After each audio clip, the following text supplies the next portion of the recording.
નમસ્કાર, આપનું ગુજરાતમાં આપનું સ્વાગત છે. ગાંધીનગરના કુડાસણ સરદાર ચોક ખાતે જિલ્લા કક્ષાના 2 દિવસીય મિલેટ મહોત્સવ 2026નો પ્રારંભ કરવામાં આવ્યો હતો. શહેરી વિકાસ અને શહેરી ગૃહ નિર્માણ શ્રીમતી દર્શનાબેન વાઘેલાની અધ્યક્ષતામાં આયોજિત આ કાર્યક્રમમાં પ્રાકૃતિક કૃષિ અને મિલેટ્સ એટલે કે શ્રી અન્ન દ્વારા તૈયાર કરાયેલી વિવિધ ચીજવસ્તુઓનું પ્રદર્શન અને વેચાણ કેન્દ્ર ખુલ્લું મૂકવામાં આવ્યું હતું.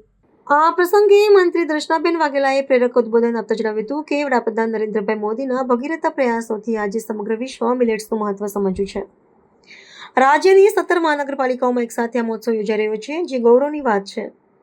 તેમણે વધુમાં ઉમેર્યું હતું કે આપણા પૂર્વજો 80 થી 85 વર્ષ સુધી સ્વસ્થ રહેતા, કારણ કે તેમનો ખોરાક સાદો અને પ્રાકૃતિક ખેતી આધારિત હતો. આજે જંક ફૂડના કારણે નાની ઉંમરે હાર્ટ એટેક અને કેન્સર જેવી ગંભીર બીમારીઓ વધી રહી છે. જો આપણે નવી પેઢીને સ્વસ્થ રાખવી હોય તો ફરીથી રસોડામાં બાજરો, રાગી, જુવાર અને કાદરી જેવા પૌષ્ટિક ધાન્યોને સ્થાન આપવું પડશે. ખેડૂતોને પ્રોત્સાહિત કરતા મંત્રીએ જણાવ્યું હતું કે લોકો સુધી શુદ્ધ અને કેમિકલ રહિત ખોરાક પહોંચાડવાની જવાબદારી ખેડૂતોની છે. રાજ્ય સરકાર પણ આ દિશામાં ખેડૂતોને નિઃશુલ્ક સ્ટોલ જેવી સુવિધાઓ આપીને મદદરૂપ થઈ રહી છે. ઉલ્લેખનીય છે કે 15 વાનગી સ્ટોલ્સ પર પૌષ્ટિક અને વિસરાતી મિલેટ્સ વાનગીઓનો સ્વાદ માણવાની સુવિધા સહિત 36 વેચાણ સ્ટોલ પર મિનિટ અને પ્રાકૃતિક ખેતપેદાશો સહિતની વસ્તુઓ નગરજનો ખરીદી શકે તેવી વ્યવસ્થા ઊભી કરવામાં આવી છે.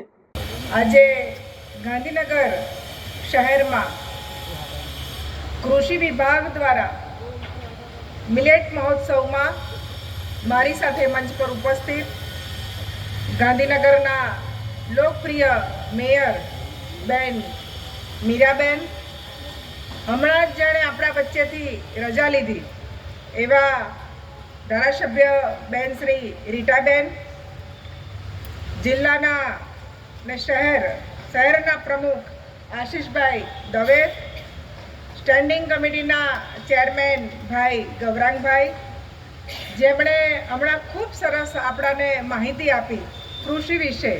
અને મેં એમને જ્યારે સાંભળ્યા છે ત્યારે મને લાગે કે એમણે જે ઓલ્ડ હતું એ બધી ઓલ્ડ ઇઝ ગોલ્ડની વાત જે પ્રજા વચ્ચે મૂકે છે એવા પ્રમુખ શ્રી હિતેન્દ્રભાઈ પટેલ, આપણા કમિશનર ગાંધીનગર એન.જે. વાઘેલાજી, બીજે પટેલજી, પત્રકાર મિત્રો અને અહીંયા પધારેલા ખેડૂતો અને ગાંધીનગરના ભાઈઓ અને બહેનો, આપણે સૌ જાણીએ છીએ પ્રમાણે કે મિલેટ મહોત્સવ આપણે કેમ ઉજવવો પડે છે?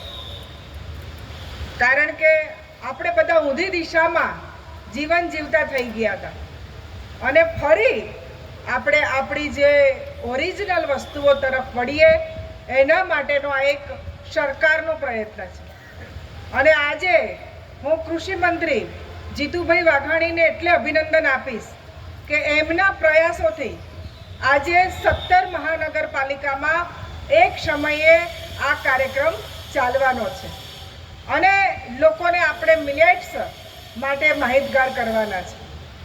હું એ વાત જરૂર કહીશ કે આપણા વડાપ્રધાન શ્રી નરેન્દ્રભાઈ મોદી કે તેમણે આખા વિશ્વને મિલેટ શું છે એની સમજ આપી હતી અને એના જ કારણે 2023ને રાષ્ટ્રીય સંયુક્ત સંઘ દ્વારા 2023ને મિલેટ યર તરીકે ઉજવવામાં આવ્યો છે.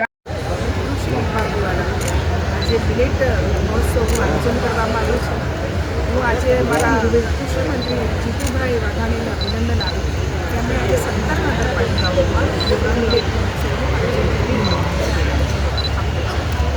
હું એ વાત જરૂર કહું છું કે આપણે સૌ જાણીએ છીએ પ્રમાણે અને મિલેટ વર્ષ આપણે કેમ ઉજવવું પડે અથવા તો મિલેટ્સનો ઉત્સવ કેમ ઉજવવું પડે?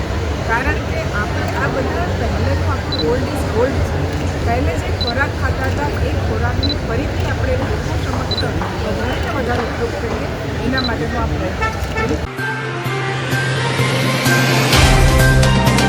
तो व्हाट्सएप, ट्विटर, फेसबुक, इंस्टा जहाँ भी आपका अकाउंट है, इसे शेयर बटन के द्वारा वहाँ पर शेयर करें.